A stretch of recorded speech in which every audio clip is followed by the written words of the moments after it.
Okay, here we go with lick number 1. Now, this is a lick that I use all the time. It's quite a simple arpeggio lick. I'll play it and then I'll explain.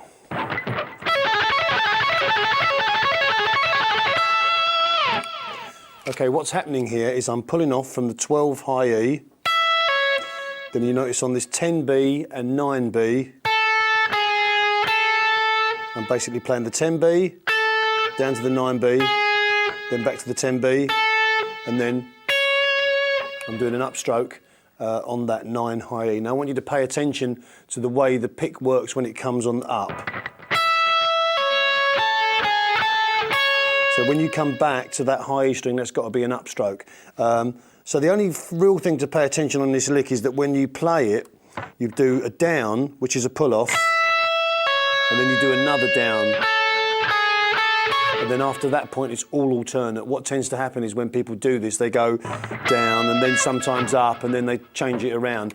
In normal terms, if you play a pull-off, what will happen is it will be a downstroke, and then it'll be followed by another downstroke because there's a gap in the mechanic, as it were. So it's down, down, up, down, up, down, down, up, down, up.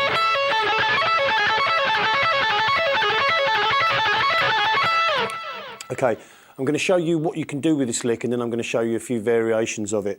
Now, basically, you're outlining an A major arpeggio here.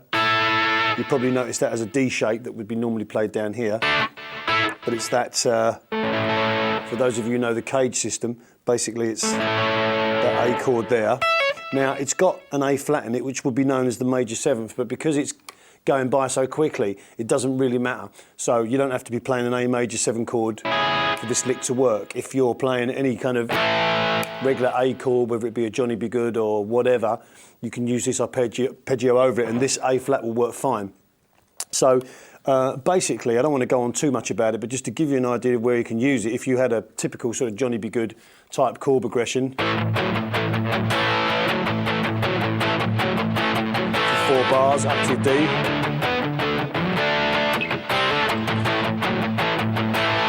up to the E, back to the A, and you could use this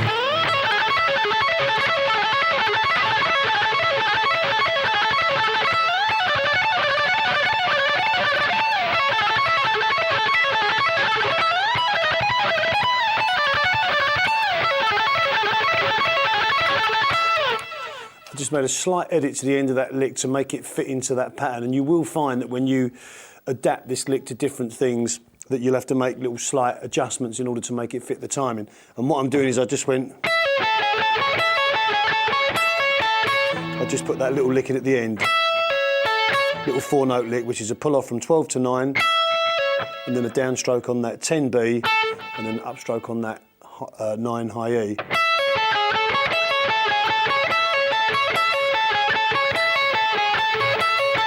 Just one more time with the count. 1, 2, 3, 4.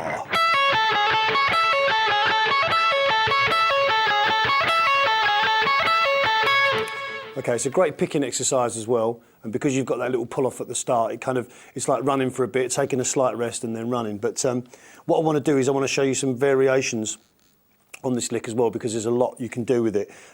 First of all, I want to cover the minor version. So obviously this is the major version right here. Now if we just drop this first finger down to the 8th fret on the high E string, exactly the same lick, the only difference is that the pivot point is the 8 on the high E string, and then we have 10 to 8 on the B string, okay?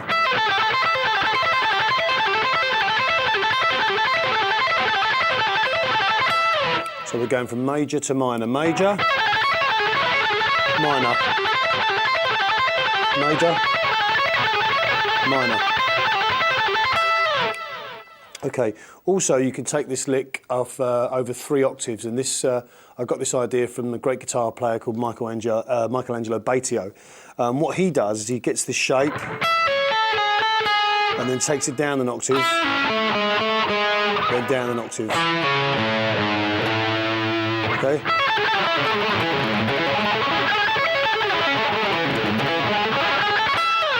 And basically what he's doing here is he's just going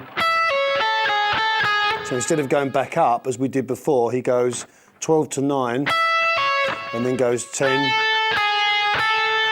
If you notice that, 10, 9, 10, 9, comes down, does exactly the same thing in the next octave, which will be 9 to 6 on the G.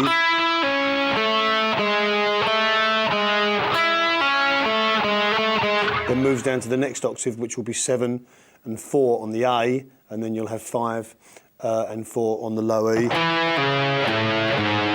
Now, just watch this one slight difference that gives you the ability to come up again on the lick, and what that does is you go, and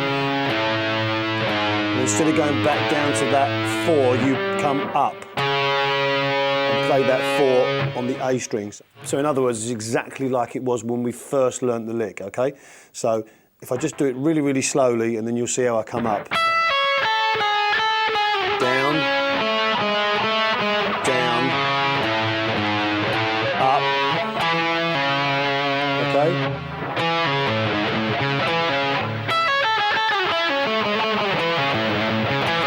And then after we've played this 4, we do another pull-off from 7 to 4. And then we come up and play this 7 to 6 on the D string. And it's just in reverse.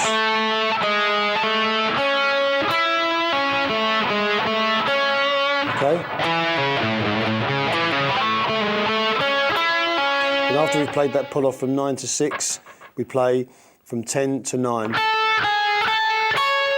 Okay, so I'm going to do it really slowly, going down and up, and then you'll see for yourself. Up.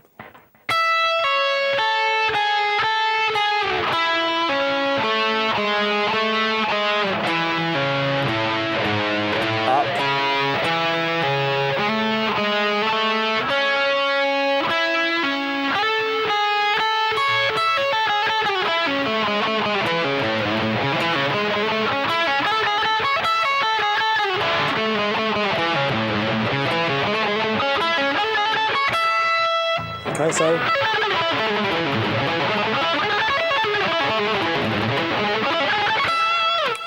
and if you get a metronome, and you can work on that.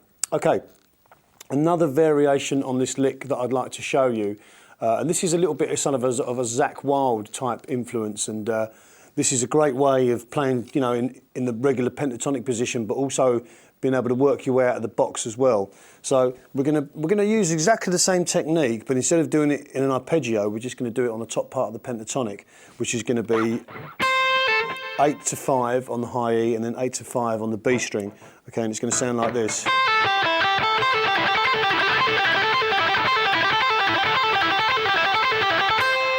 Now that's a good lick within itself. You can start off a run like that.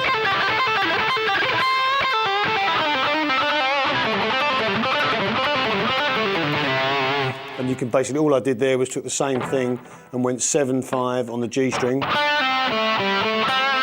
and then played 7 and 5 on the D string.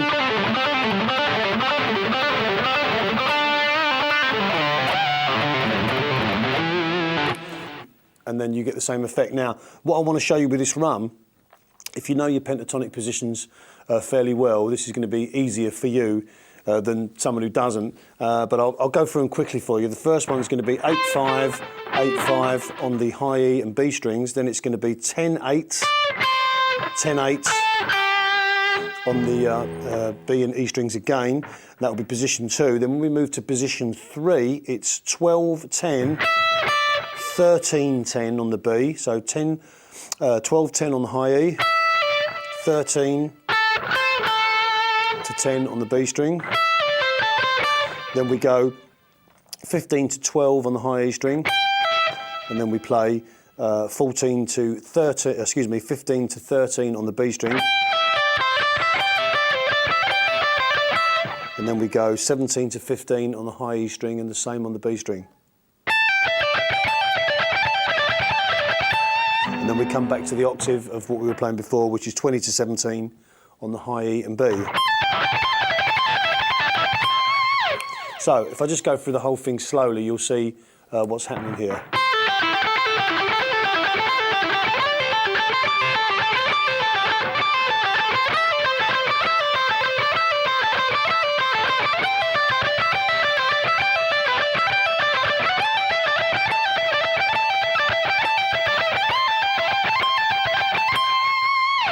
You might notice that the only time I changed my fingering was when I got to position 3, and instead of doing that, which to be honest I could have done, and probably is a more correct way of doing it. Normally when you're fingering things in guitar, if you can keep, especially run things, if you can keep them all the same, it does help, but for some reason I just always use my first and second. It seems to be more comfortable for me. Okay, so you've got all the positions now. I'll do it one more time at a medium tempo and then I'll speed it up.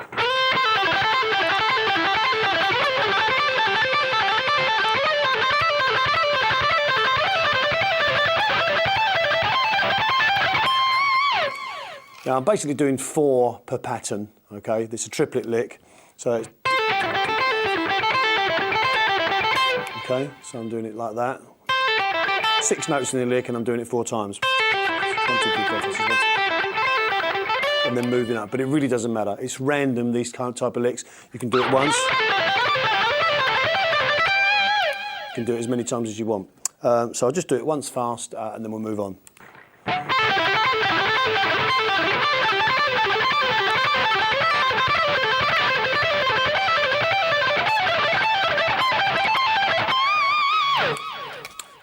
Okay, just continuing on for this concept, the lick that we were doing just now. I just want to show you basically a legato version of that, which doesn't involve picking. So it's actually really good for your left hand, this as well as an exercise, as well as a lick within itself. So basically what we do is we pick the first pulling off from 12 to 9, and then we slam the first and second fingers of our left hand onto the remaining notes.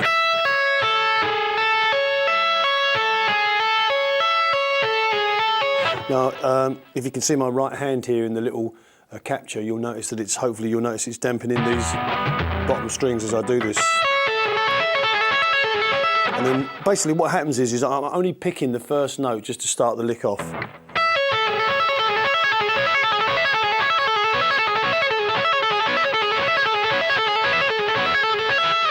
And that gives it a nice smoother sound if you're looking for that. And also, depending on where you're picking it can be slightly easier to play. So that's a good one there. And also what you can do, if you want to, you can put your right hand up on the guitar here like this.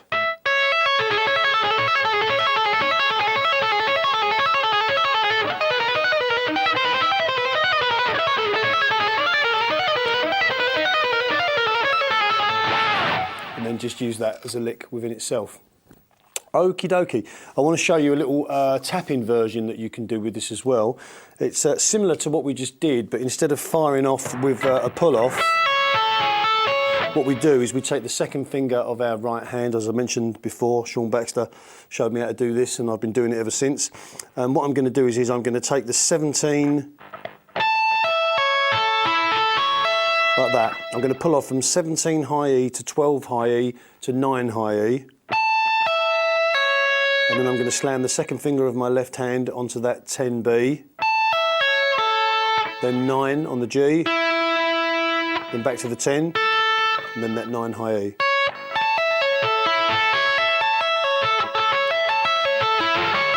We get like a semi-quaver lick. 1 and 2 and 1 and 2 and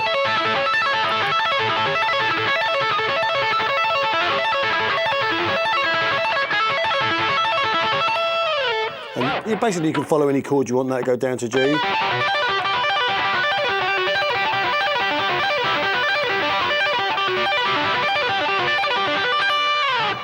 Which is basically a tone down. And obviously with the minor one you can do the same thing.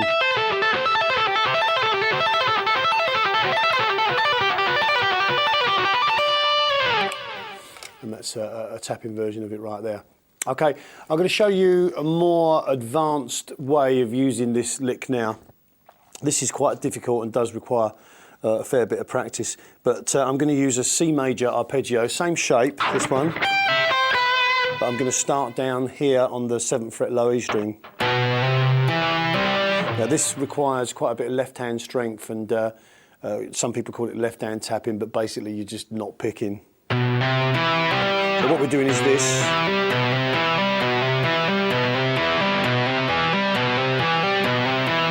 And that is 7 to 8 on the low E string, then 7 to 10 on the A string. And then what we do is with the second finger of our right hand, or the first finger depending on how you tap, we slam onto this 14.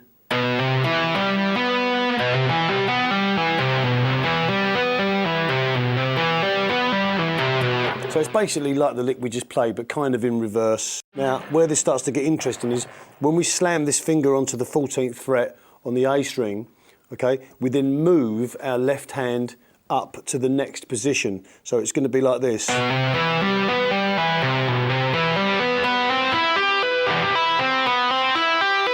So what we're doing now is we're playing 9 to 10 on the D string, and then slamming from 9 to 12 on the G. And then we're tapping on that 16th fret G string.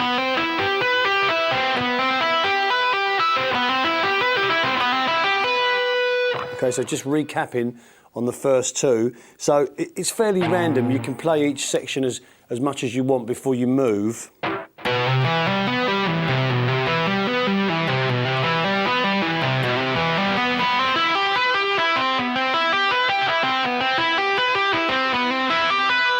Played each one 4 times there, and then finally we move up to this top arpeggio, which is 12 on the B, 13 on the B, up to 15. It's just a repeat of what we've just done, but up an octave.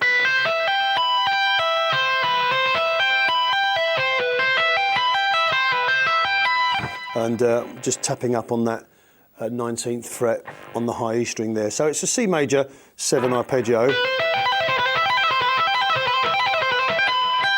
So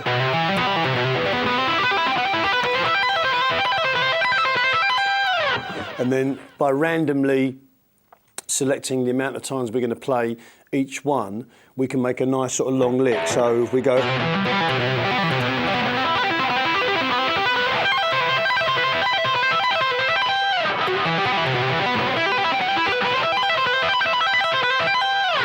and all I did there was go, just tap and pull off to that 12, and then back from that 15. So once again.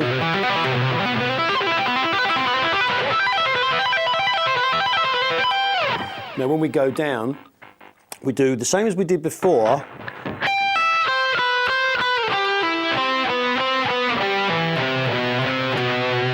When we learnt the lick very first time down, but instead of picking, we tap.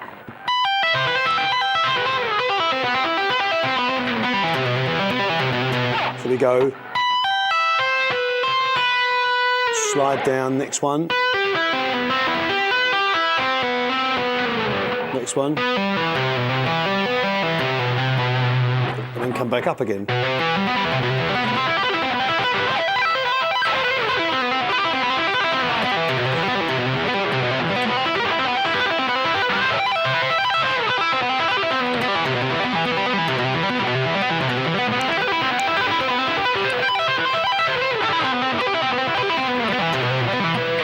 Now just another little variation we can do on this is when we're doing this pull-off.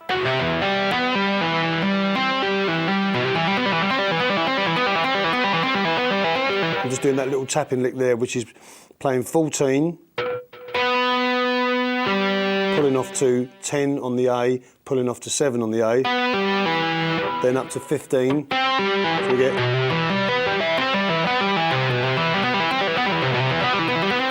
And you can slide. There's all sorts of little variations that you can do. You can just invent your own. All I did there was tap, slide up, back down, pull off.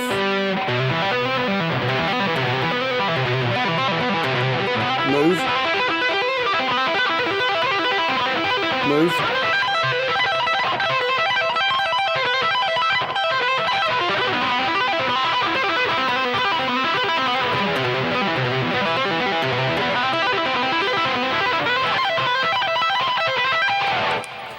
And you can basically just go nuts with that.